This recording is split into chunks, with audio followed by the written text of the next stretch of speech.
The unbeaten tracts of north-western Ethiopia are primarily inhabited by a tribe called the Gumuz.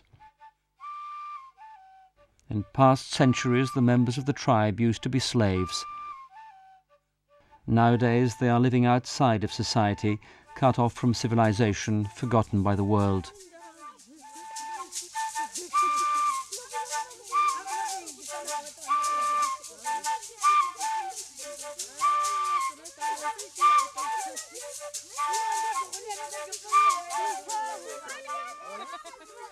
The Comboni Missionary Sisters settled in the area of Mandura 10 years ago.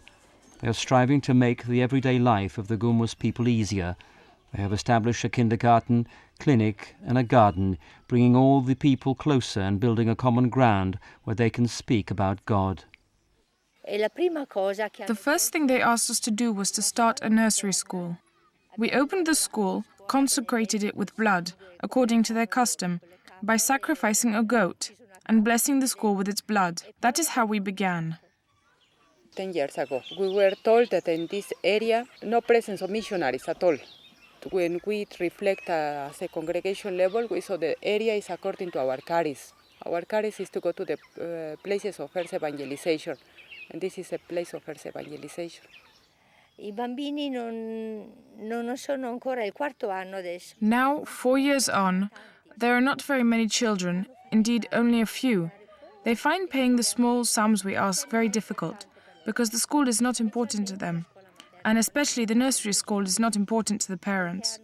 Mainly because the children have many different jobs to do at home. They guard the goats, they guard everything, which is why the school is unimportant. We toil. I have to call the children together, house by house, register them. It's all very hard. And the adults. We have a school for adults and the young, and they also don't come. We continually try to attract them because education is important. Education enables development.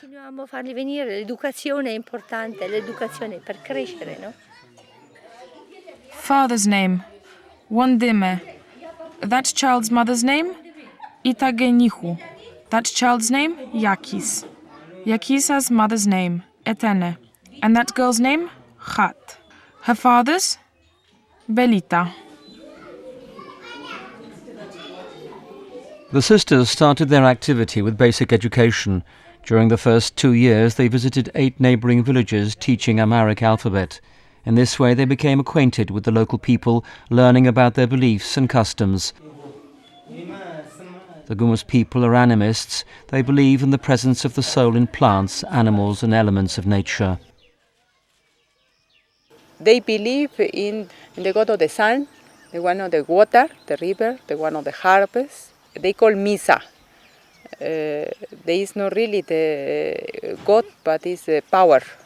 So they understand that, there are things happening, but it's because the mus'a of the water, the mus'a of the sun, the mus'a of the harvest, they are facilitating all these things. And then they had rituals also to celebrate.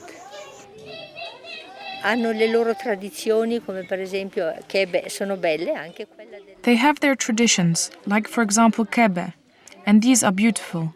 They rejoice when an elderly person dies. They rejoice because the person has survived a long life and that it is enough. Now it is time to go to their one creator. That is beautiful. But they cry for their children. There is no holiday. When an elderly person dies, they celebrate for 3 days and 3 nights. They play, dance, sing, and recount that person's achievements. Quello che ha fatto questa persona.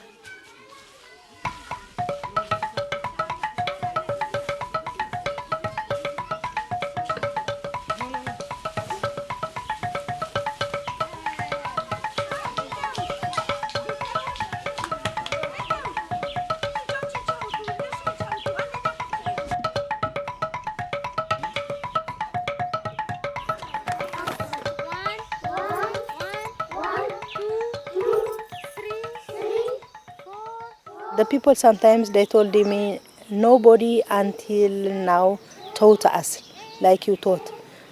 We don't know even God exists. And sometimes they ask me, can we see this God? I said, no, God you can't see. Can you see the wind? No. But you see something moving, no? The leaves and the, yeah, God is like that. We can't see him.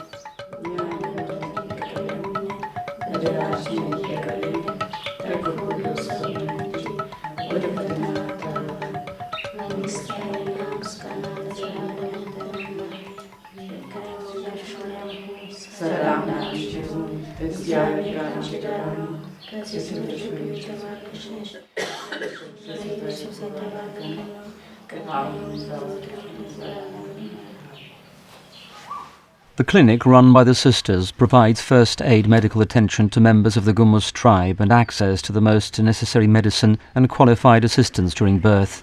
In case of complications and emergencies, the sisters drive those in need by ambulance to hospitals situated some distance away.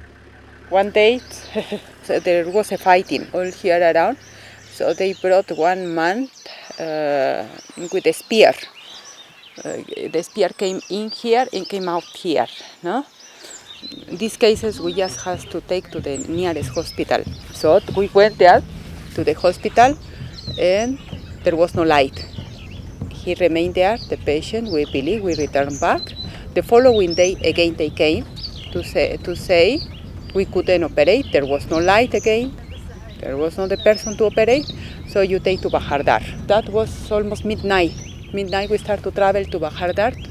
We went there, and then they said that we had to pay 3,000. And so the people, the relatives, they say, no, we don't have 3,000, we go back. I say, how we will go back, no? So we went to ask for loan there to the Catholic Church. And after that, they operated the man. They took the spear from there inside. And after some time, he returned back. Thanks God, alive.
The many people who were very sick, they come and they pray to Jesus, because Jesus in the Bible made miracles, so now Jesus has to make miracles now.